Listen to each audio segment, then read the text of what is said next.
Hello दोस्तों, welcome to PRT teacher classes. कैसे हो आप सभी? उम्मीद करता हूँ अच्छे होंगे, पढ़ाई कर रहे होंगे।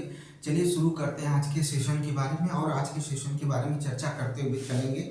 और आगे की जो भी चीज़ें हैं, जो भी हम चैप्टर शुरू किए हैं, conservation of plants and animals के बारे में हम लोग पढ़ेंगे। ठीक है, ठीक है। इस चैप्टर का हम लोगों ने आधा पढ़ लिया था, आज पूरा चैप्टर खत्म कर लेंगे। किसी भी तरह से जितना भी टाइम लगेगा इस चैप्टर को आज खत्म करना है। ठीक है, शुरुआत वहाँ से करते हैं।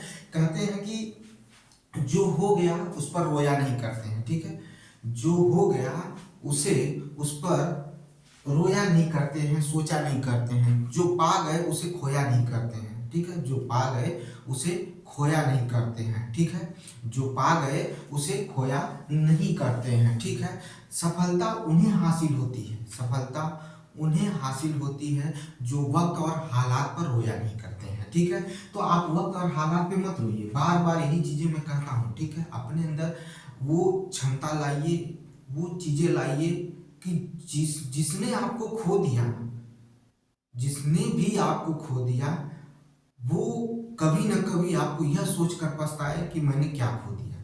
ठीक है, समझ में आई बात? याद रखिएगा, जिसने आपको खो दिया वो कभी ना कभी यह सोच कर पछताए कि मैंने क्या खो दिया। ठीक है, और जो आपको पा गया उससे यह समझ में आ जाए कि मैंने क्या पाया है। ठीक है, एक चीज याद रखिएगा, और मेहनत करते रहिए, लगे रहिए। देखिए, मुझे बातें बनानी नहीं आती है, मैं झूठ नहीं बोलता हूँ। मैंने बार बार कहा कि मैं भ्रम नहीं फैलाता हूँ। ठीक है, आज एक वीडियो और डलेगी, आज पूरा निचोड़ निकलेगा। मैंने इसी दिन मैं बार बार बोलता था कि वीडियो बनाऊंगा, वीडियो बनाऊंगा, इसलिए नहीं बनाता हूँ क्योंकि मुझे पूरा निचोड़ मिलना चाहिए। जब तक निचोड़ नहीं मिल जाता मैं वीडियो नहीं बनाता हूँ, फालतू चीज़ें नहीं करता हूँ। जब चीज़ें क्लियर हो जाती है ना, तब मैं उस पर बात करता हूँ। अब मुझे क्लियर है कि क्या करना है, क्या कहना है। ठीक है, समझ में आई बात? कल दिन भर आप देखे होंगे शिक्षक भर्ती की बैठक बैठक, आज उसके बारे में सब क्लियर कर दूंगा। ठीक है, तो चलिए शुरू करते हैं आज के सेशन के बारे में। आज के सेशन में हम लोग, इससे पहले जो था, हम लोगों ने वाइल्ड लाइफ सेंचुरी के बारे में पढ़ लिया था कि वाइल्ड लाइफ सेंचुरी का मेन डिफिनीशन क्या होता है, मेन अर्थ क्या होता है। फिर उसके बाद हम लोगों ने पढ़ लिया था आपका क्या बोला, नेशनल पार्क पढ़ लिया था। फिर बायोस्फीयर रिजर्व पढ़ लिया था। ठीक है, अब हम डिटेल से बायोस्फीयर रिजर्व, वो भी पंचमढ़ी के बारे में पढ़ेंगे। ठीक है, किसके बारे में पढ़ेंगे? पंचमढ़ी के बारे में पढ़ेंगे। ठीक है, हम किसके बारे में पढ़ने चल रहे हैं? तो पंचमढ़ी के बारे में पढ़ने चल रहे हैं। और ये चैप्टर का नाम है conservation of plant and animals. ठीक है, याद रखिएगा, मैं इस चैप्टर का नाम नहीं डालने चल रहा हूँ, मैं पढ़ाने चल रहा हूँ, डायरेक्ट चैप्टर को शुरू करने चल रहा हूँ। ठीक है, क्योंकि अब वहां पर अब मैं आपको पढ़ाऊंगा तो वो चीजें मतलब बेकार है, उससे कुछ फायदा नहीं होगा। ठीक है, तो चलिए पढ़ते हैं बायोस्फीयर रिजर्व।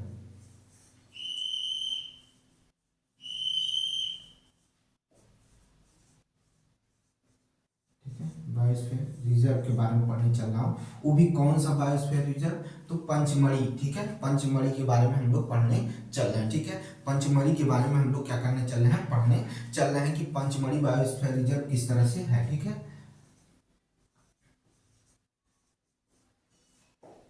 ठीक है, पंचमढ़ी।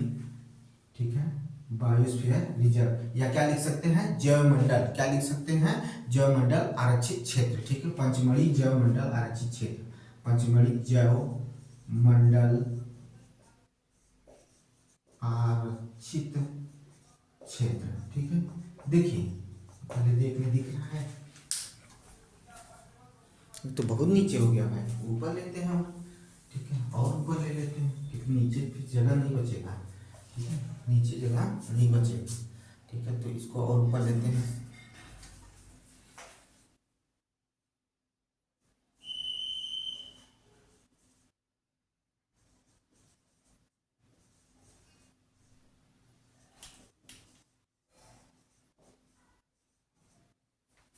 देख रहे हैं?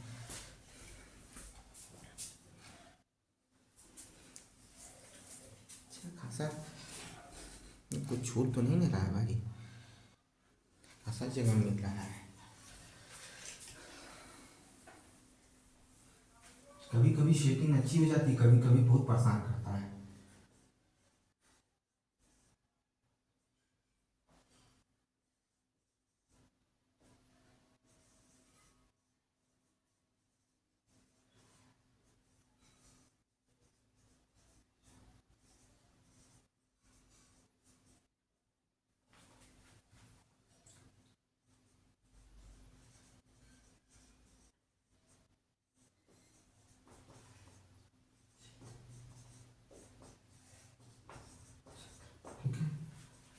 पंचमढ़ी, ठीक है, पंचमढ़ी बायोस्फीयर रिजर्व, ठीक है, देख लीजिए भाई, समझ में आई बात, देख लीजिए, ठीक है। अब चलिए बात करना शुरू करते हैं। पहले हम इस पर बात करेंगे, ठीक है, क्योंकि हमें इसमें बहुत चीज़ें बतानी है, ठीक है, इसमें बहुत चीज़ें बतानी है, ठीक है, इसमें बहुत चीज़ें बतानी है, ठीक है। समझिएगा, अगर यहाँ एच लिख लीजिए, एच, ठीक है, पंचमढ़ी, ठीक है, याद रखिएगा। अब ध्यान से सुनिएगा, ध्यान से पहले, ठीक है। हमने कहा था कि यह गैर, ठीक है, आरक्षित क्षेत्र है या गैर आरक्षित क्षेत्र है, यानी यहाँ पर किसी भी मानव गतिविधि के लिए निषेध है, ठीक है, यहाँ नहीं घुस सकते हैं। और इसे भारत सरकार ने 1999 में क्या किया था, इसे क्या किया था, चिन्हित किया था। भारत सरकार ने इसे क्या किया था, भारत सरकार ने इसे 1999 में चिन्हित किया था, ठीक है।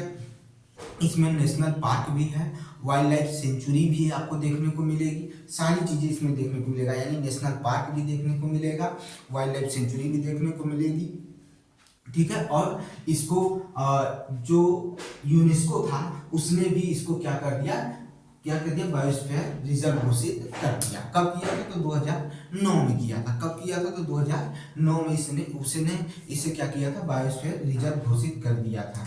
तो हम लिख सकते हैं कि यह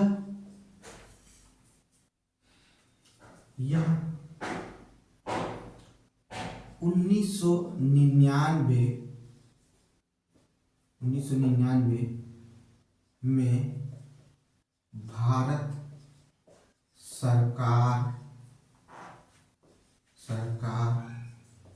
द्वारा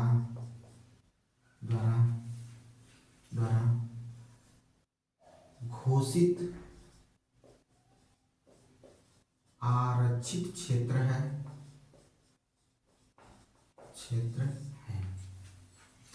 भारत सरकार द्वारा घोषित आरक्षित क्षेत्र है, ठीक है, भारत सरकार द्वारा आरक्षित घोषित क्षेत्र है, ठीक है। अब सुनिएगा ध्यान से,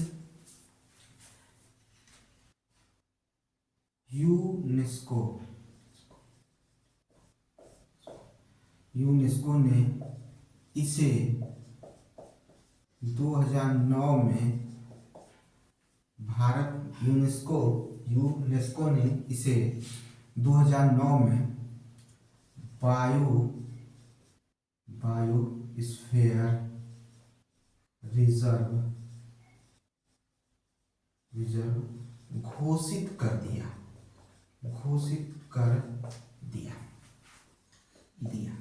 चलिए थोड़ा इसके बारे में बात कर लेते हैं। यूनाइटेड नेशन एजुकेशनल, ठीक है, यूनाइटेड नेशन एजुकेशनल, ठीक है, यूनेस्को के बारे में बताने चल रहे हैं।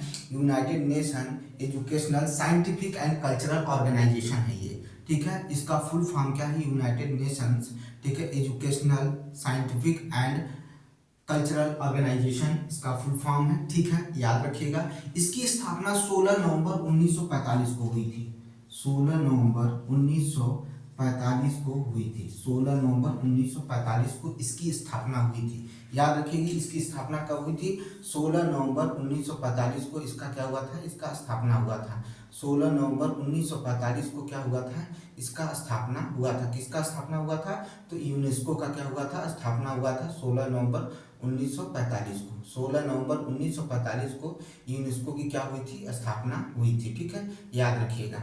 यूनेस्को की स्थापना 16 नवंबर 1945 को हुआ था, ठीक है। समझ में आई बात, क्लियर है, समझ रहे हैं, बस इतना ही याद रखिएगा। हाँ, एक चीज और याद रखिएगा, इसका जो हेडक्वार्टर है या मुख्यालय है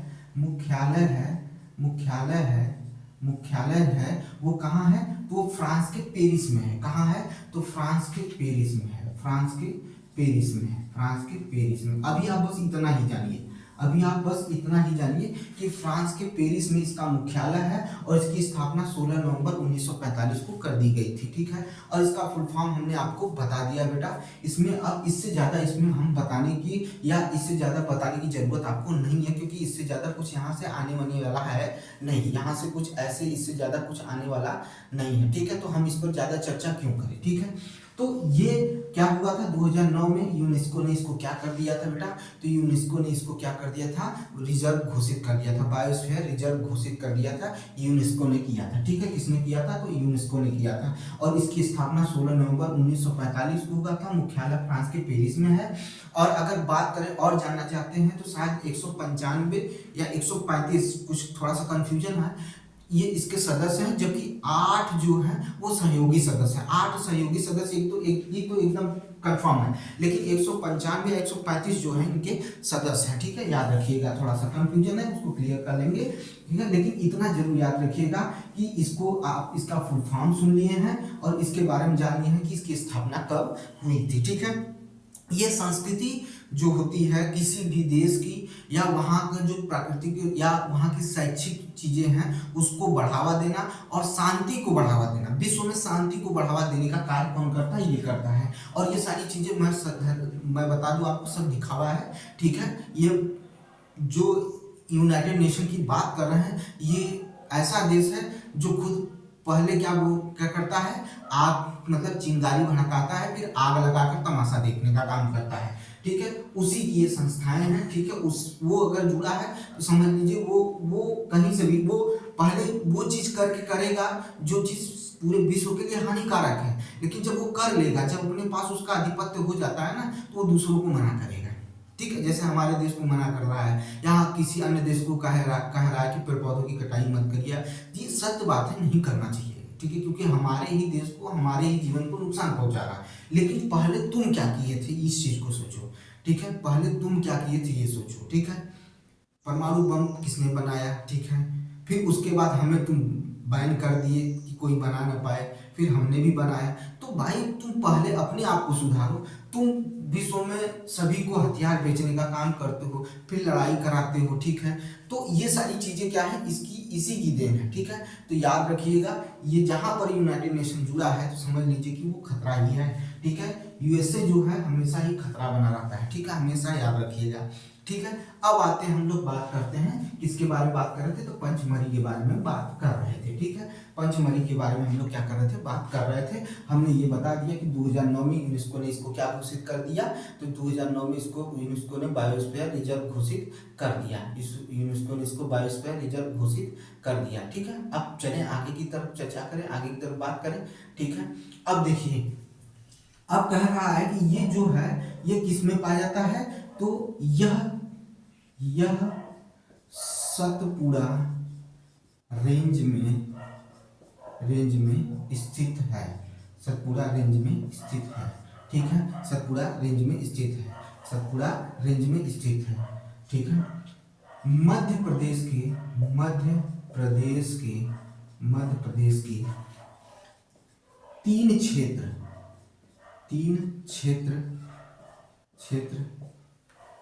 तीन क्षेत्र जो क्रमशः होशंगाबाद, बैतूल तथा छिंदवाड़ा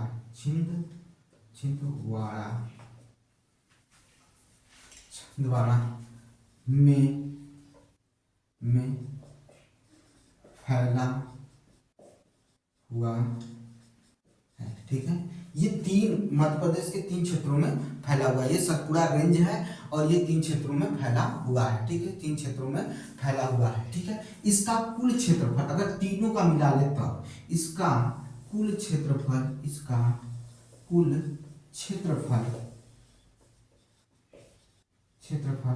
4,926.28 किलोमीटर स्क्वायर है। 4,926.28 किलोमीटर स्क्वायर है। ठीक है, याद रखिएगा। ठीक है, अब इसमें जो इस मतलब ये जो क्षेत्र है इसकी तीन मुख्य इकाइयां हैं। ठीक है, इस क्षेत्र की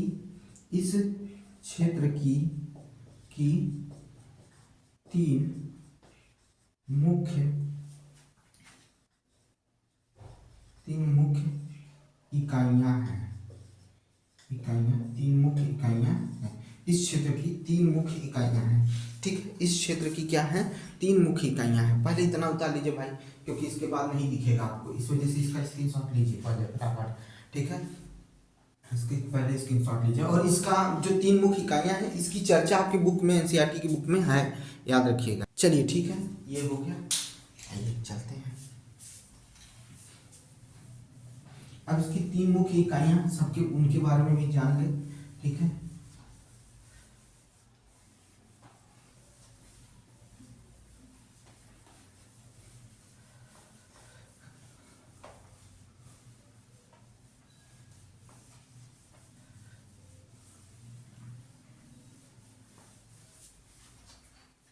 देखिए 3 मुख्य इकाइयों में पहला है बोरी अभ्यारण्य, बोरी अभ्यारण्य,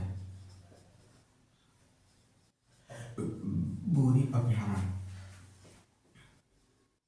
518 किलोमीटर स्क्वायर, बोरी अभ्यारण्य 518 किलोमीटर स्क्वायर। पंचमढ़ी, पंचमढ़ी अभ्यारण्य, अभ्यारण्य, ठीक है, पंचमढ़ी अभ्यारण्य, ठीक है, पंचमढ़ी अभ्यारण्य 461.37 kilometre square, 461.37 kilometre square, 461.37 kilometre square, ठीक है।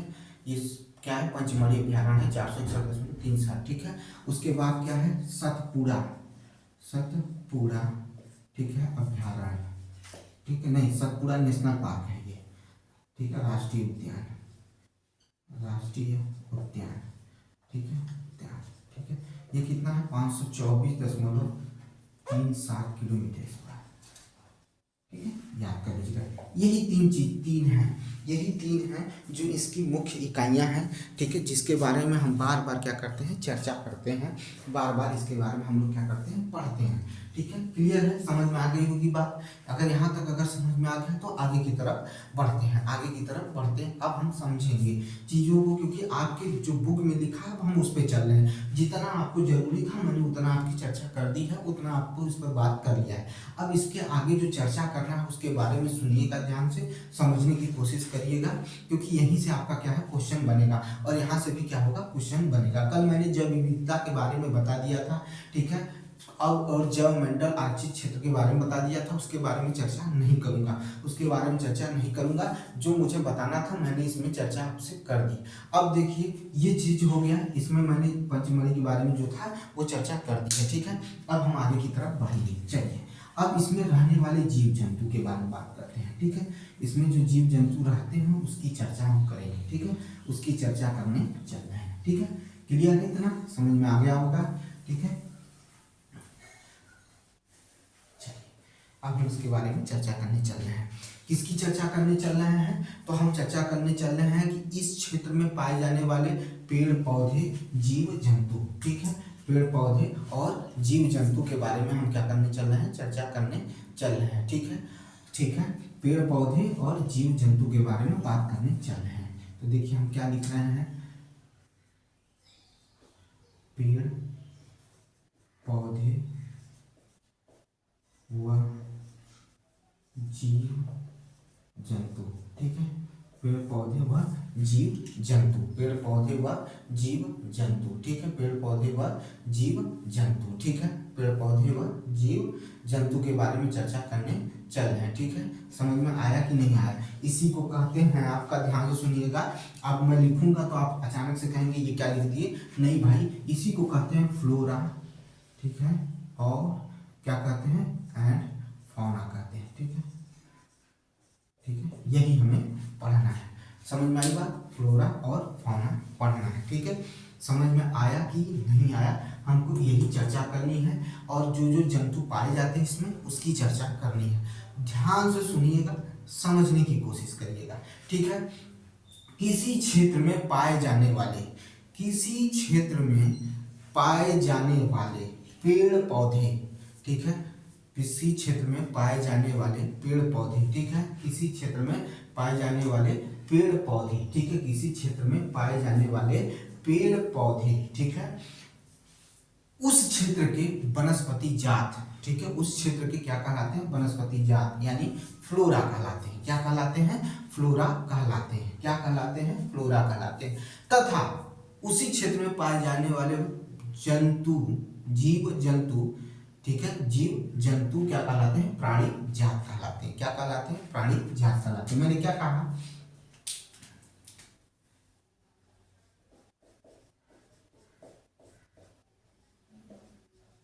किसी क्षेत्र में पाए जाने वाले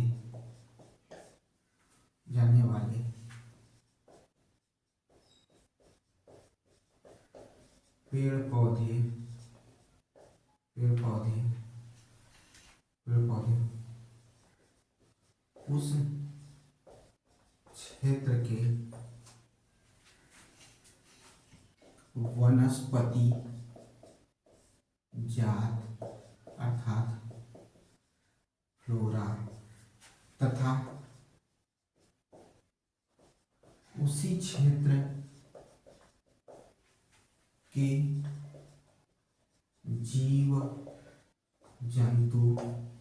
जीव जंतु प्राणी जात यानी फौना कहलाते हैं। ठीक है, किसी क्षेत्र में पाए जाने वाले पेड़ पौधे उस क्षेत्र के वनस्पति जात तथा उसी क्षेत्र के जीव जंतु प्राणी जात कहलाते हैं। उसी क्षेत्र के जीव जंतु क्या कहलाते हैं, प्राणी जात कहलाते हैं। ठीक है, क्या कहलाते हैं, प्राणी जात कहलाते हैं। अगर हम फ्लोरा में देखा जाए, और वो भी विशेषकर किसको लेके हम देख रहे हैं, किसके बारे में हम पढ़ रहे हैं, तो हम पढ़ रहे हैं पंचमढ़ी के बारे में पढ़ रहे हैं। ठीक है, पंचमढ़ी के बारे में पढ़ रहे हैं। तो उस क्षेत्र में पाए जाने वाले अगर हम फ्लोरा की बात करें तो उसमें हम किसको किसको रख सकते हैं, तो साल रख सकते हैं, सागौन रख सकते हैं, आम रख सकते हैं, जामुन रख सकते हैं। ठीक है, या हम खाली वनस्पति जात कहें, अगर फ्लोरा कहें तो उसमें आ जाएगा आम, साल, सागौन, ठीक है, जामुन। ठीक है, क्या हो गया, आम, साल, सागौन, जामुन। ठीक है, फिर क्या कर सकते हैं, सिल्वर फर्न। क्या होता है, सिल्वर फर्न, इसके बारे में भी कभी चर्चा होगी, जब आगे की कक्षाओं में आएंगे तो हम इसके बारे में भी बात करेंगे। ठीक है, ये कैसा पौधा होता है, क्या होता है, हम बताएंगे। ठीक है, तथा अर्जुन। ठीक है, ये सब अच्छा, इनको इस तरह से देखिएगा, ये जो है ये इसी क्षेत्र में पाए जाते हैं। ठीक है, अर्जुन इत्यादि। ठीक है, इत्यादि ये फ्लोरा में आते हैं। किस में आते हैं, फ्लोरा में आते हैं, क्योंकि ये क्या है, वनस्पति जात है। क्या है, वनस्पति जात है। अब हम पढ़ने चल रहे हैं फौना के बारे में, इसको भी इसमें लिख देते हैं, फ्लोरा। ठीक है, अब फौना के बारे में देख लेते हैं। फौना के बारे में देखिए, क्या डाल सकते हैं फौना के बारे में भाई, फौना में क्या किसको रख सकते हैं, तो हम भाई जो उस क्षेत्र में पाए जाने वाले जीव जंतु होते हैं उनको ही रखेंगे, उनके ही बारे में बात करेंगे। तो चिंकारा, नीलगाय, बार्किंग हिरण,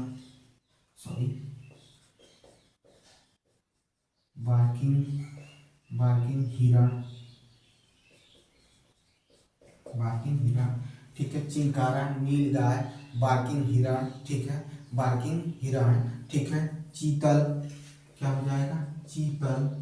ठीक है, तेंदुआ। ठीक है, तेंदुआ हो गया। क्या हो गया, तेंदुआ हो गया। ठीक है, तेंदुआ हो गया। ठीक है, जंगली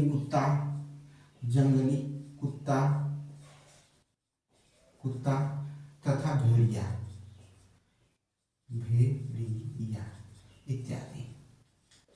ये क्या है, प्राणी जात है, यानी फौना में काउंट किए जाएंगे। किसमें किए जाएंगे, फौना में। और यह पंचमढ़ी जैव मंडल आरक्षित क्षेत्र के जीव जंतु हैं, याद रखिएगा। यह क्या है, पंचमढ़ी। हम बार बार बता रहे हैं कि हम इसी को क्यों ले रहे हैं, क्योंकि यह उस क्षेत्र में पाए जाने वाले जंतु हैं, इस वजह से हम इनको इसको उसमें रख रहे हैं भाई, और कोई बात नहीं है। हम अन्य को भी पढ़ा सकते हैं, इसमें और भी डाल सकते हैं, भैंसा भी डाल सकते हैं, जंगली भैंसा भी होता है, नहीं नहीं डालेंगे, ठीक है, इसमें नहीं डाल सकते हैं। जो है वही हम इसके बारे में बात करेंगे, क्योंकि हमें उसी के बारे में पढ़ना है। हम इसमें सुअर भी डाल सकते थे, जंगली सुअर भी होते हैं, लेकिन जो जिसकी चर्चा ही नहीं की गई है तो हम उसकी चर्चा कैसे कर सकते हैं, तो उसके बारे में हम बता नहीं सकते। इसका स्क्रीनशॉट लीजिए पहले।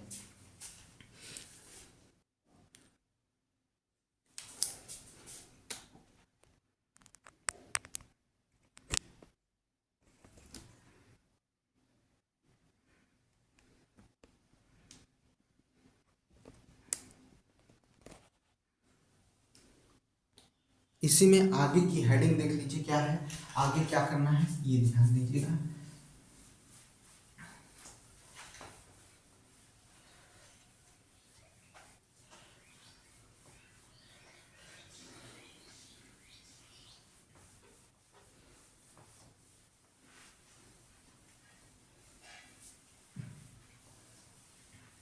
देखिए अब हमें पढ़ना है विशेष क्षेत्रीय प्रजाति यानी एंडेमिक स्पीसीज के बारे में पढ़ना है। विशेष क्षेत्रीय प्रजाति, क्योंकि सतपुड़ा रेंज में कुछ ऐसे पौधे हैं, पेड़ पौधे हैं, ऐसे जीव जंतु हैं जो उसी क्षेत्र में पाए जाते हैं, अन्य क्षेत्रों में नहीं पाए जाते हैं। इसी को कहा जाता है विशेष क्षेत्रीय प्रजाति यानी एंडेमिक, ठीक है, एंडेमिक स्पीसीज की बात कर रहे हैं। किसकी बात करने चल रहे हैं, एंडेमिक स्पीसीज के बारे में बात करने चल रहे हैं।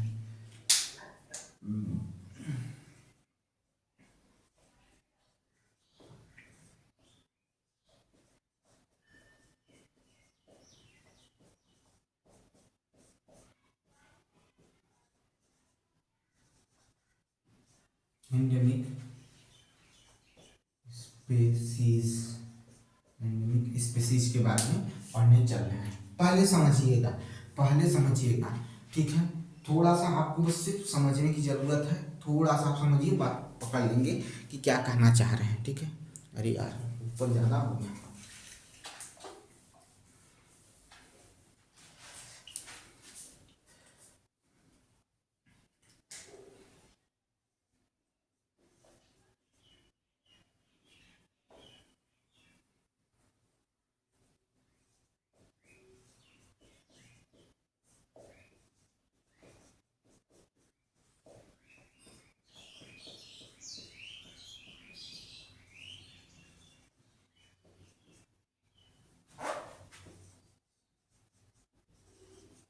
एंडेमिक, ठीक है, ये एंडेमिक विशेष क्षेत्रीय प्रजाति, देखें भाई लिखा है, ठीक है, विशेष क्षेत्रीय प्रजाति, ठीक है, ठीक है, यही है, ठीक है।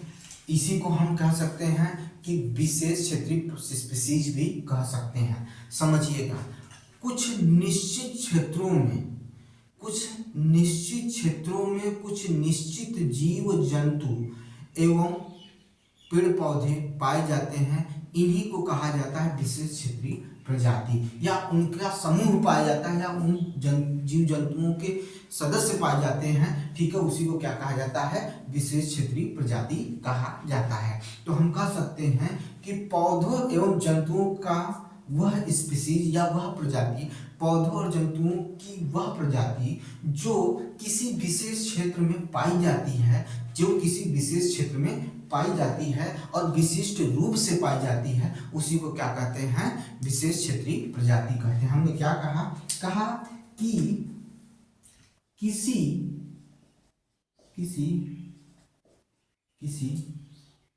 ऐसे नहीं, ऐसे नहीं, ऐसे लिखाएंगे तो गड़बड़ हो जाए, ऐसे नहीं, ठीक है, पौधों व जंतुओं, पौधों व जंतुओं, पौधों व जंतुओं की वह प्रजाति जो किसी विशेष क्षेत्र में,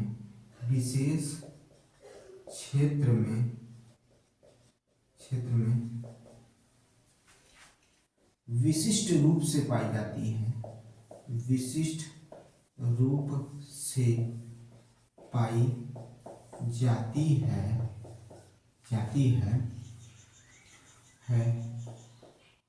उसे उसे विशेष क्षेत्रीय प्रजाति कहते हैं। ठीक है, हम अब सतपुड़ा रेंज की बात करेंगे। यहाँ पर एक उड़ने वाली गिलहरी वीनस और एक विशाल गिलहरी जिसके जो पुंछ होते हैं वो काफी फैलावदार होते हैं। ठीक है, यह तीन क्या है, इस विशेष क्षेत्र के क्या है, सतपुड़ा रेंज के क्या है, सतपुड़ा रेंज के विशेष जीव है। क्या है, विशेष जीव है। फिर से सुन लीजिए, फिर बता रहा हूँ मैंने किसकी चर्चा की, फिर से सुन लीजिए मैंने किसकी चर्चा की। मैंने चर्चा की वीनस और भारतीय विशाल गिलहरी की बात की और उड़ने वाली गिलहरी की बात की। जो उदाहरण है पंचमढ़ी, ठीक है, पंचमढ़ी जैवमंडल आरक्षित क्षेत्र की। ठीक है, तो मैंने क्या बोला कि पंचमढ़ी जैवमंडल आरक्षित क्षेत्र में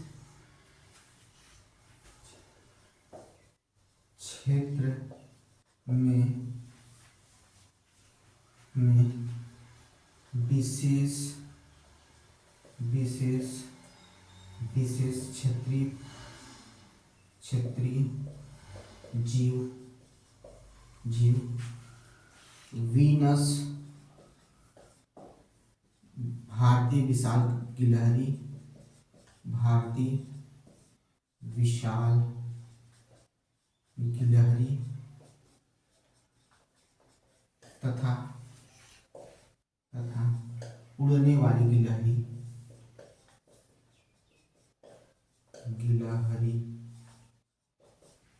पाई जाती है।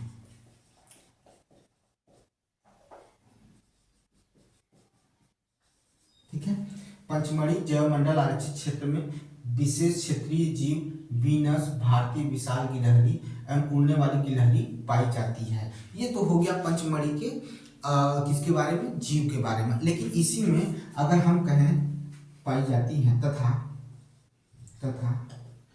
पेड़ पौधों में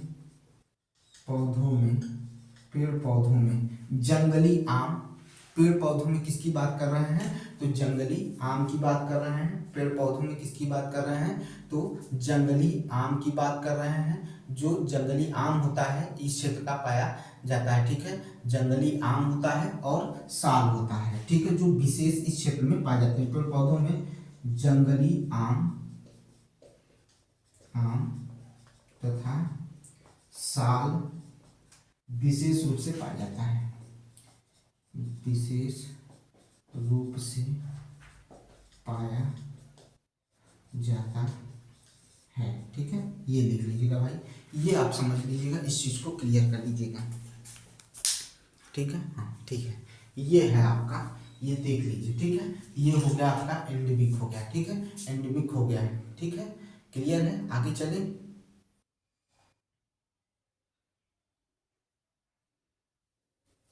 ठीक है, ये हो गया, समझ में आया कि नहीं। अब हम पढ़ने चल रहे हैं वाइल्ड लाइफ सेंचुरी के बारे में। देखिए वाइल्ड लाइफ सेंचुरी की चर्चा हमने कर दी है भाई। ठीक है, हम वाइल्ड लाइफ सेंचुरी के बारे में चर्चा कर चुके हैं। वाइल्ड लाइफ सेंचुरी के बारे में आप समझते भी हैं। ठीक है, तो हम अब उसमें अब सतपुड़ा रेंज में जो है क्या क्या है पाया जाता है उसके बारे में चर्चा करेंगे, या पंचमढ़ी रेंज में जो पाए जाते हैं उनकी चर्चा करेंगे। ठीक है, समझ में आया कि नहीं। ठीक है, ठीक है, अब देखिए यहाँ पर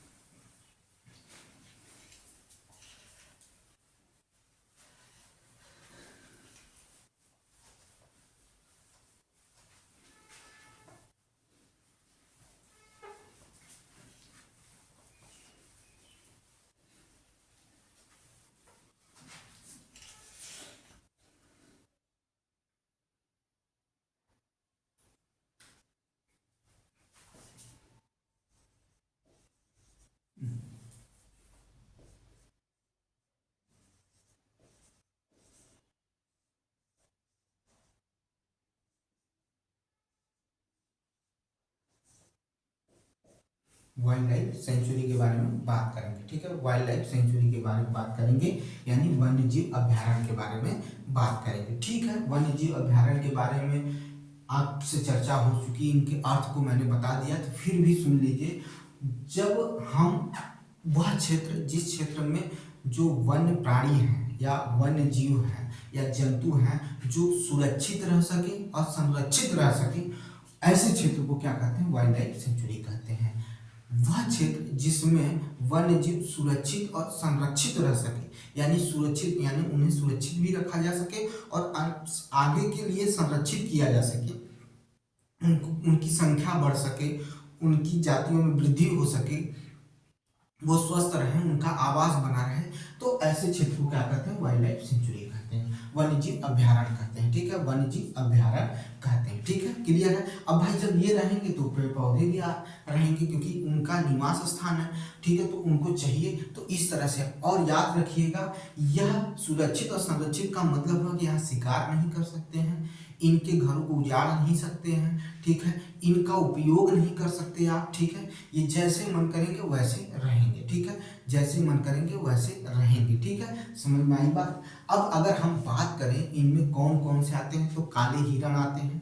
ठीक है, इसमें अगर हम कहें कि जो संकटापन्न है, मतलब जो खत्म होने के कगार पे हैं, जो कहते हैं कि डेंजर जोन में आ रहे हैं, ठीक है, उनको रखा गया है, उनको इसके क्षेत्र में रखा गया है। ठीक है, उसको इस क्षेत्र में रखा गया है। ठीक है, इस अभ्यारण्य में सुरक्षित रखा गया है। तो कौन कौन सा है? तो काला हिरण है। ठीक है, श्वेत आंखों वाला हिरण है, काला हिरण है, श्वेत आंखों वाला हिरण है, सुनहरी बिल्ली है। ठीक है, सुनहरी बिल्ली है, गुलाबी सिर वाला क्या है? गुलाबी सिर वाला बतख है। ठीक है, और घड़ियाल है, कच्छ के मगरमच्छ हैं। ठीक है, ये जो है ये मतलब डेंजर स्थिति में, ठीक है, संकटापन्न में। ठीक है, रेड डाटा बुक जिसको यूज किया जाता है, ठीक है, अभी उसके बारे में बात करेंगे, पहले इसकी इधर चर्चा कर लें। ठीक है, इसके बारे में जो दिया होगा, जितना दिया होगा उतना तो बता लें। तो ये सारी चीजें क्या है इसमें आता है। और अजगर हो गया, गेंडा हो गया, ये क्या है? खत्म होने के कगार पे, तो इनको बचाना बहुत जरूरी है। क्यों? क्योंकि इनका शिकार बड़ी तेजी से होता है। ठीक है, गेंडे का शिकार होता है। ठीक है, तो गेंडे को बचाना जरूरी है। हाथी का शिकार हो रहा है, उसको बचाना जरूरत। ठीक है, चीता का शिकार हो रहा है, उसको बचाना जरूरी है। तो ये सारे क्या है? बचाना जरूरी है। और ये कहाँ रहते हैं? तो आदिभूमि क्षेत्रों में रहते हैं, पहाड़ी क्षेत्रों में रहते हैं। ठीक है, और कहाँ रहते हैं? तो समतल वनों में रहते हैं। हमारे भारत का जो स्ट्रक्चर है, आकृति है, उसके अनुसार क्या रहते हैं? झाड़ी भूमि में भी ये रहते हैं। ठीक है, ये क्या करते हैं? रहते हैं। ठीक है, ये चीज हो गया। इसमें बहुत ज्यादा इसमें नहीं दिया हुआ है। नेशनल पार्क की बात कर लेते हैं। नेशनल पार्क की बात कर लेते हैं। नेशनल पार्क में क्या होता है? तो नेशनल पार्क यानी राष्ट्रीय उद्यान की बात करें, राष्ट्रीय उद्यान की चर्चा हम कर भी चुके हैं। देखिए, पर्यावरण के संपूर्ण संगठकों को, पर्यावरण के संपूर्ण संगठकों को, इसमें जीव जंतु पेड़ पौधे सब आ गए। ठीक है, को संरक्षण प्रदान करना ही क्या कहलाता है? राष्ट्रीय उद्यान कहलाता है। को संरक्षण प्रदान करना ही क्या कहलाता है? राष्ट्रीय उद्यान में इसको रखा गया है। किस में रखा गया है? राष्ट्रीय उद्यान में इसे रखा गया है। ठीक है, ठीक है, समझ में आया कि नहीं आया? इसी में देखिएगा एक शब्द आया है राष्ट्रीय उद्यान के बारे में, नेशनल पार्क में। नेशनल, आपको मैंने कहा था कि मैं वही पढ़ाऊंगा जो इंपॉर्टेंट है, वो चीजें नहीं पढ़ाऊंगा जो आपको जरूरत नहीं है, उसको नहीं पढ़ाना है। ठीक है, उसको नहीं पढ़ाना है। वो भी कौन सा? किसके बारे में बात कर रहे हैं? तो पंचमढ़ी। किसके बारे में बात कर रहे हैं? पंचमढ़ी। इसी पंचमढ़ी में, ठीक है, इसी पंचमढ़ी में जो सतपुड़ा राष्ट्रीय उद्यान है, कौन सा? सतपुड़ा राष्ट्रीय उद्यान है। किसकी बात कर रहे हैं? सतपुड़ा राष्ट्रीय उद्यान। ठीक है,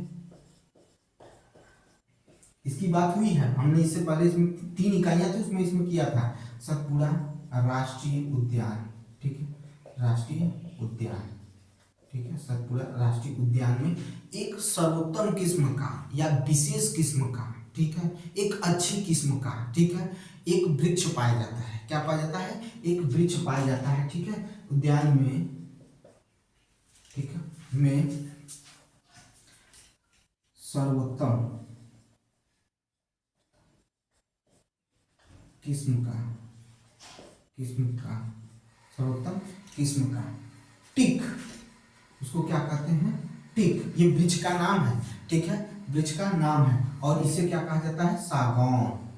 ठीक है, ठीक है, टीक वृक्ष पाया जाता है। ये इंपॉर्टेंट है, पाया जाता है। ठीक है, इसकी चर्चा की गई है, तो पाया जाता है। ठीक है, ये एकदम मतलब अलग ही मिलता है, ठीक है कि ठीक है, ये एकदम अलग ही मिलता है, ये एकदम अलग ही मिलता है। अच्छा, जो ये सतपुड़ा राष्ट्रीय उद्यान है, यहाँ पर पहाड़ी एरिया भी पाए गए हैं, ऊंचे नीचे यानी पहाड़ी क्षेत्र पाए गए हैं, और उसमें ये दिखाया गया है कि कभी मानव उसमें रहा है, ठीक है, गुफा बनाकर उन चट्टानों में रहा है, ठीक है, उन चट्टानों में रहा है। और ऐसे 55 चट्टानों की क्या की गई है, ऐसे 55 चट्टानों को चिन्हित किया गया है, ऐसे 55 चट्टानों को चिन्हित किया गया जिसमें मनुष्य की आकृति बनाई गई है, जीव जंतुओं की आकृति बनाई गई, शिकार करते हुए बनाया गया है, या कुछ नृत्य करते हुए बनाया गया है, या कुछ समूह को दिखाया गया है, ठीक है, यानी उनकी कलाकृतियों को क्या किया गया, दिखाया गया, और जंतुओं को भी उनका निचित्र इसमें बनाया गया, ठीक है, समझ में आया। तो सतपुड़ा राष्ट्रीय उद्यान के में जो है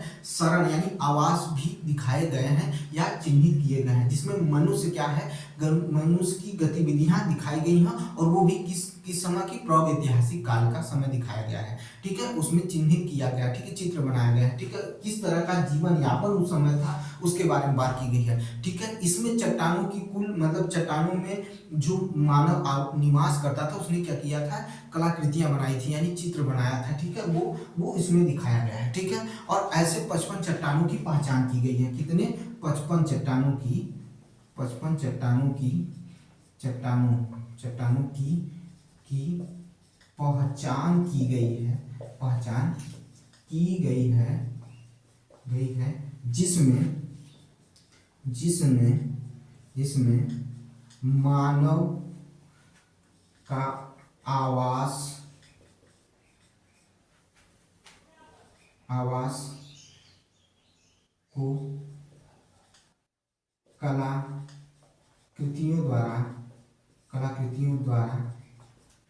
को कलाकृतियों द्वारा दिखाई दे, हाँ ठीक है, कलाकृतियों द्वारा दिखाया गया है,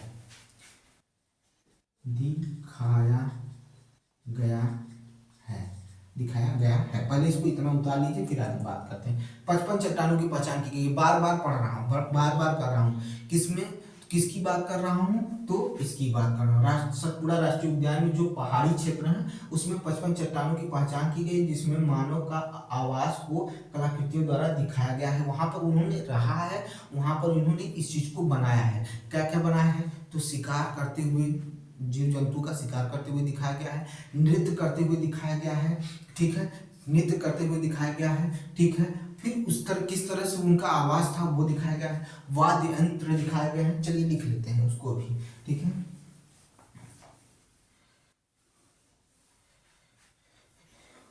इन चट्टानों में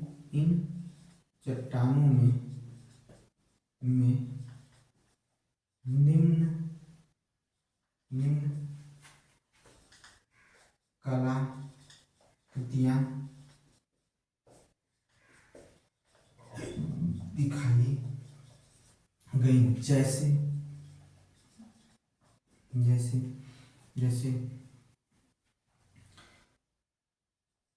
जंतुओं का शिकार करते हुए, ठीक है, जंतुओं का शिकार करते हुए, ठीक है, जंतुओं का शिकार करते हुए, ठीक है, लड़ते हुए, ठीक है, लड़ते हुए, नृत्य करते हुए,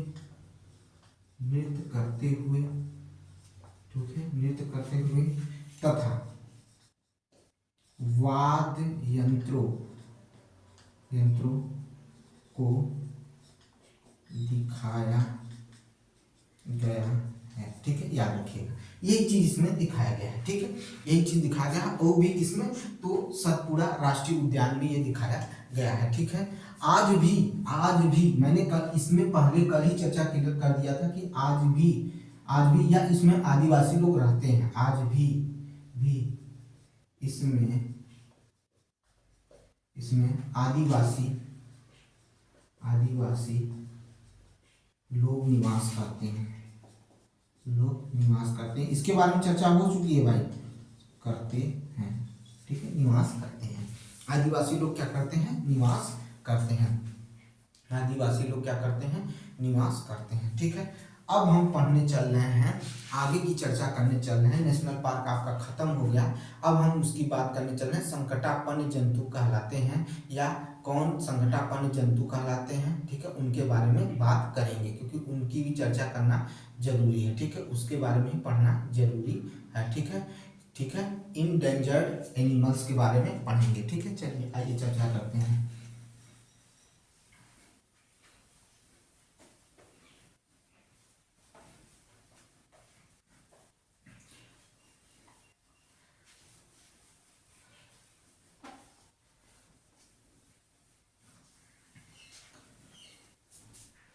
ठीक है, हम इंडेंजर्ड जंतुओं की बात करने चल रहे हैं, ठीक है।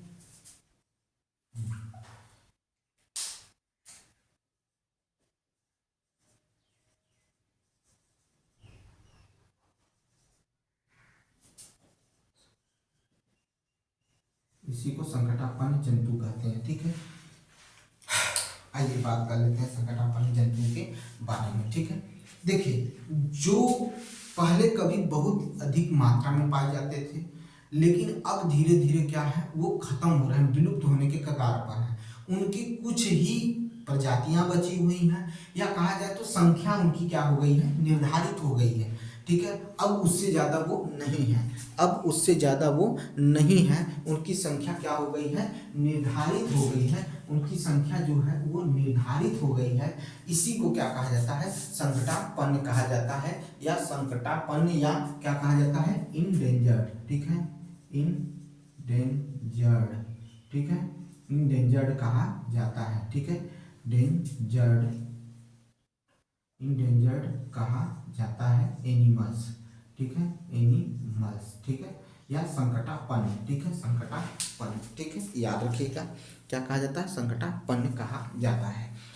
वही मैंने कहा, जिनकी संख्या कम हो गई है, जो निर्धारित संख्या में हो गए हैं, या लगभग लगभग विलुप्त होने के कगार पर है, ठीक है। जिस तरह से अब देखने को मिलता है, इसीलिए इनको क्या कहा गया है, इंडेंजर्ड या संकटापन्न जंतु कहा गया। जैसे जंगली सूअर हो गए, घड़ियाल हो गए, ठीक है, अजगर हो गए, और भेड़िया हो गया, ठीक है, जंगली भेड़िया जो होता था, टाइगर हो गए, ठीक है। ये सब क्या हो रहा है, धीरे धीरे क्या हो रहा है, कम होते जा रहे हैं। डायनासोर का तो बहुत साल पहले ही क्या हो गया, अस्तित्व ही खत्म हो गया, ठीक है। इस तरह के जो 12 सिंगा हो गए, ये भी क्या है, गायब हो रहे हैं, ठीक है। लेकिन इन्हीं के लिए ये जो क्षेत्र है, ये 3 क्षेत्र बनाए गए हैं। वाइल्ड लाइफ सेंचुरी बनाई गई है, नेशनल पार्क बनाए गए हैं, और बायोस्फीयर रिजर्व बनाए गए हैं। इन्हीं के लिए बनाया गया है, और कुछ नियम कानून इनको लगाया गया है कि यहाँ पर आप कुछ कर ही नहीं सकते हैं, ठीक है। अगर आपने किया तो आप दंडनीय अपराध में गिने जाएंगे, और आपको दंड भी दिया जा सकता है,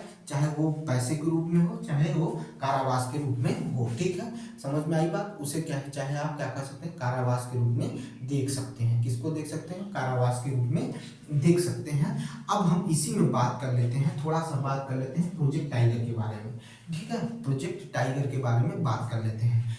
प्रोजेक्ट टाइगर क्यों आया, क्या कारण था कि प्रोजेक्ट टाइगर को लाना पड़ा, प्रोजेक्ट टाइगर क्यों आया, क्या कारण था कि प्रोजेक्ट टाइगर को लॉन्च करना पड़ा, ठीक है। सतपुड़ा बाघ आरक्षित क्षेत्र क्यों बनाया गया, ठीक है। यह परियोजना क्यों लाई गई, ठीक है, सतपुड़ा बाघ परियोजना क्यों लाई गई, क्यों, इसका कारण क्या था, ठीक है। इसके लिए क्यों ऐसा करना पड़ा, क्या था, क्यों, कैसे किए, क्यों किया गया, इसकी बात, इसकी चर्चा हम लोग कर लेते हैं, क्योंकि बहुत ही जरूरी है, ठीक है, बहुत ही जरूरी है। सुनिएगा, क्या हुआ था, 1972-73 का समय था, 1972-73 का समय था, जिसमें टाइगरों की संख्या, जो बाघों की संख्या थी, वो 5000 थी। क्या थी, 5000 थी। उससे पहले 73-72 से पहले की बात कर रहा हूँ, 5000 थी, ठीक है। लेकिन क्या हुआ, 1972-73 के पहले इसकी संख्या कितनी थी, 5000 थी। लेकिन अचानक से घटकर कितनी हो गई, 1827 हो गई, 1827 हो गई। किसकी, बाघों की संख्या 5000 से, 5000 से कितनी हो गई, 1827 हो गई।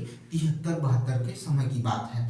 इसी कारण से हमें क्या हुआ कि प्रोजेक्ट टाइगर लाना पड़ा, और इसको लॉन्च किया गया 1972 में, लॉन्च कर दिया गया 1972 में। इसे क्या किया गया, ठीक है, 72 में इसे क्या कर दिया गया, लॉन्च किया गया या शुरू किया गया, बाघ परियोजना के नाम से शुरू किया गया। ठीक है। इसीलिए 29, याद रखिएगा मैं किसकी चर्चा करने चल रहा हूँ, किसकी चर्चा करने चल रहा हूँ, 29 जुलाई, किसकी बात कर रहा हूँ, 29 जुलाई, 29 जुलाई को बाघ दिवस मनाया जाता है। 29 जुलाई को बाघ दिवस मनाया जाता है। क्यों मनाया जाता है? क्योंकि इनकी संख्या विलुप्त होने लगी। अब धीरे धीरे इनकी संख्या बढ़ना शुरू हो गई है, इनकी संख्या बढ़ना धीरे धीरे शुरू हो गई है। क्यों? क्योंकि जब अचानक से खत्म होना शुरू हुए तो सरकार जगी, जब उसका नींद उड़ा कि अरे यार ऐसे कैसे हो सकता है, तब 29 जुलाई को बाघ दिवस के रूप में मनाया जाता है। ये बहुत इंपॉर्टेंट है, ठीक है। टाइगर दिवस के रूप में या बाघ दिवस के रूप में मनाया जाता है, बाघ दिवस, ठीक है। 29 जुलाई याद कर लीजिएगा बाबू, याद करने की जरूरत है। और 1972 में प्रोजेक्ट टाइगर को लॉन्च कर दिया गया। क्यों? क्योंकि ये भी क्या था, इंडेंजर्ड एनिमल्स में आ चुका था, ठीक है, इंडेंजर्ड एनिमल्स में आ चुका था। इसके खाल का, ठीक है, बड़े स्तर पर व्यापार किया जाता था, इसके सिर का भी बड़े स्तर पर व्यापार किया जाता था। इस वजह से इसको लोग मार रहे थे, तेजी से मारकर खत्म कर रहे थे। लेकिन धीरे धीरे फिर उसके बाद इस पर कार्य करना शुरू हुआ। जिम कॉर्बेट नेशनल पार्क इसके लिए बना, सतपुड़ा राष्ट्रीय उद्यान इसके लिए बना, ठीक है, बाघ राष्ट्रीय उद्यान इसके लिए बना, ठीक है, बांधवगढ़ राष्ट्रीय उद्यान इसके लिए बना, ठीक है, जिसमें ये सुरक्षित रह सके। सरिस्का राष्ट्रीय उद्यान इसी में इसके लिए बना ताकि ये सुरक्षित रह सके, ठीक है, याद रखिएगा। मानस राष्ट्रीय उद्यान इसी के लिए बना, ठीक है।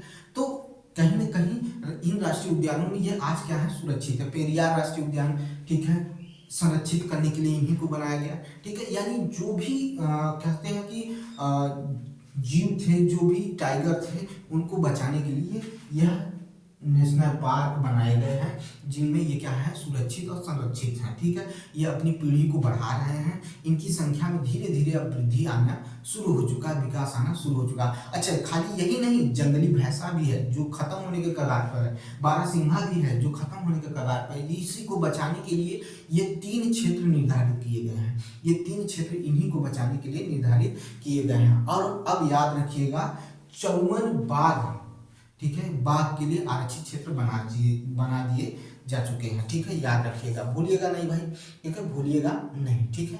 अब आगे चलते हैं। एक शब्द है इकोसिस्टम, ठीक है, इकोसिस्टम, ठीक है। इकोसिस्टम के बारे में जान लेते हैं। इसे कहा जाता है परितंत्र कहा जाता है। क्या कहा जाता है?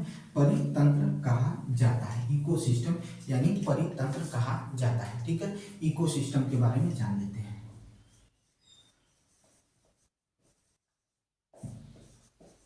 परितंत्र, ठीक है, परितंत्र के बारे में जान लेते हैं। इकोसिस्टम क्या होता है, ठीक है। सभी पेड़ पौधे, सभी जीव जंतु, ठीक है, फिर सुनिएगा, सभी पेड़ पौधे, सभी जीव जंतु और सूक्ष्म जीव, ठीक है, इन सभी को, ठीक है, इन सभी को, और वहां पर मौजूद जलवायु, ठीक हो, वहां पर मौजूद जलवायु, वहां के मौजूद स्थान, वहां के मौजूद नदियां, वहां के मौजूद जंगल, ठीक है, संयुक्त रूप से जब मिलते हैं तो उन्हें क्या कहा जाता है? इकोसिस्टम कहा जाता है। क्या कहा जाता है? इकोसिस्टम कहा जाता है, ठीक है। लिखाने की जरूरत नहीं है, आप एक बार फिर सुन लीजिए। किसी क्षेत्र में उपस्थित पेड़ पौधे, जीव जंतु, सूक्ष्म जीव जंतु, वहाँ की जलवायु, वहाँ की मिट्टी, वहाँ की नदियाँ, वहाँ के पहाड़, वहाँ के पेड़ पौधे, सभी को संयुक्त रूप से मिला दिया तो क्या बन जाएगा? परितंत्र बन जाएगा, यानी इकोसिस्टम कहलाता है। क्या कहलाता है? इकोसिस्टम कहलाता है। क्या कहलाता है? इकोसिस्टम कहलाता है। अभी और कुछ बताना है भाई? बताइए भाई। इकोसिस्टम कहलाता है, क्या कहते हैं उसको? इकोसिस्टम कहते हैं, ठीक है भाई। क्लियर है? कोई भी कंफ्यूजन, कोई भी बात तो बताइए, ठीक है। आइए चलते हैं, अब हम पढ़ने चल रहे हैं रेड डाटा बुक के बारे में, ठीक है। किसके बारे में पढ़ने चल रहे हैं? रेड डाटा बुक के बारे में, ठीक है।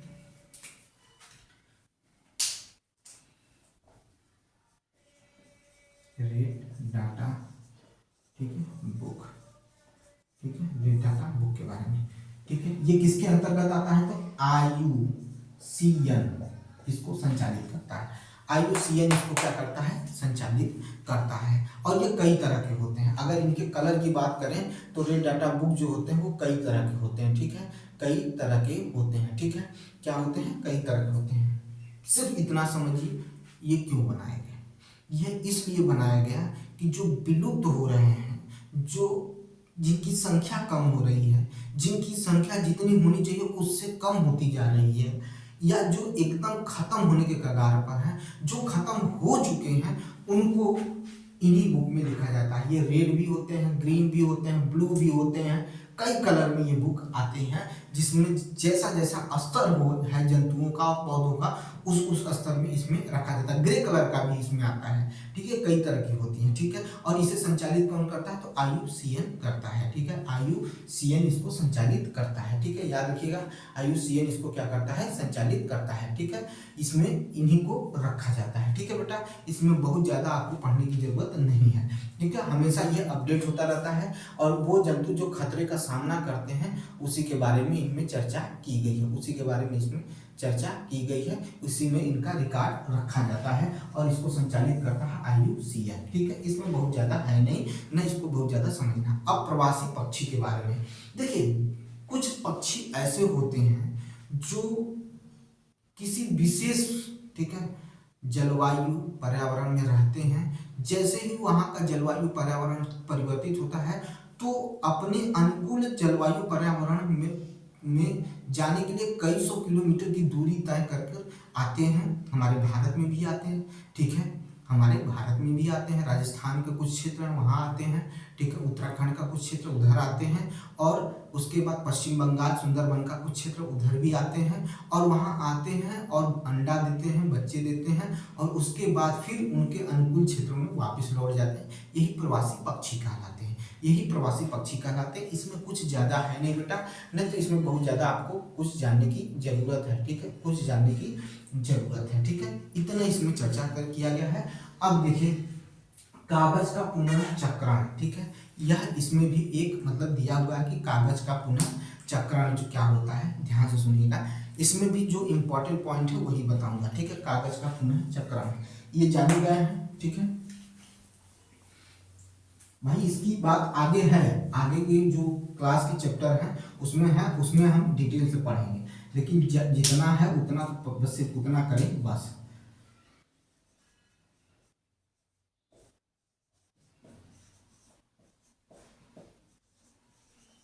ज्यादा हमें पढ़ने की जरूरत नहीं है। कागज का पुनः चक्र, ठीक है, ज्यादा हम पढ़कर उससे कोई मतलब नहीं है।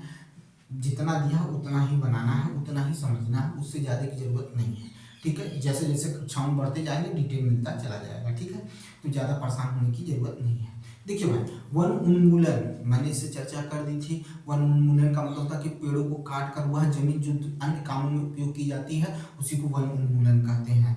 तो एक ये भी कारण है कागज बनाना, वनों की कटाई करके पौधों से क्या किया जाता है, पेड़ों से क्या किया जाता है, क्या बनाया जाता है, कागज बनाए जाते हैं, ठीक है, कागज बनाए जाते हैं। एक टन कागज बनाने के लिए, एक टन कागज बनाने के लिए 17 पूर्ण रूप से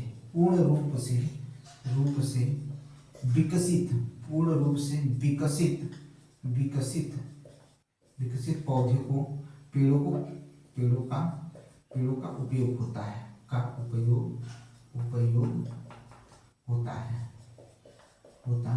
ठीक है। एक टन कागज बनाने के लिए 17 वृक्षों को काटा जाता है जो पूर्ण रूप से क्या है, विकसित होते हैं, ठीक है। कागज का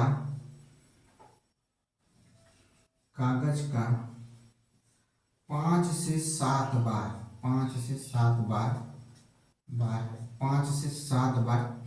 पुनः चक्रण किया जा सकता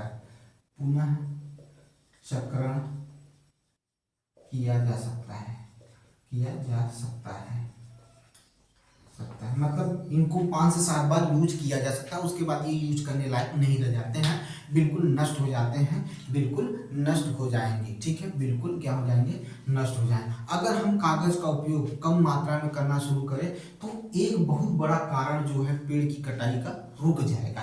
देखिए इसमें जो इम्पोर्टेंट है ये यही इम्पोर्टेंट है, पूरा जो मतलब इतनी लाइनें दी हैं, जो 20 लाइनें दी गई हैं उसमें बस यही एक इम्पॉर्टेंट चीज दिया हुआ है जो आपको पढ़ना है, ठीक है, क्या करना है, पढ़ना है।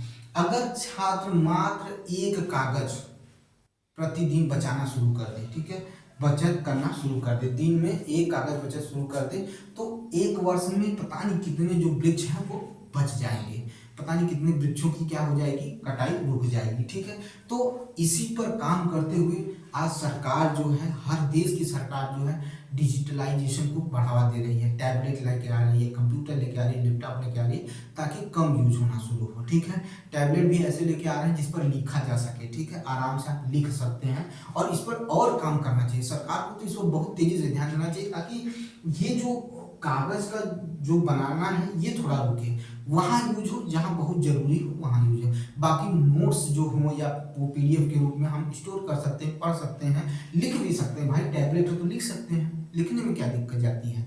ठीक है, तो ऐसी चीजें कर सकती है सरकार, तो सरकार करे। ठीक है, क्या करे सरकार, इस पर काम करे, क्योंकि ये जरूरी है। ठीक है, यह जरूरी है। ठीक है, यह जरूरी है। समझ में आई बात? अब ध्यान से सुनिएगा। अब कह रहा पुनः रोपण, यानी वृक्षों का पुनः रोपण करना, उन्मूलन करना।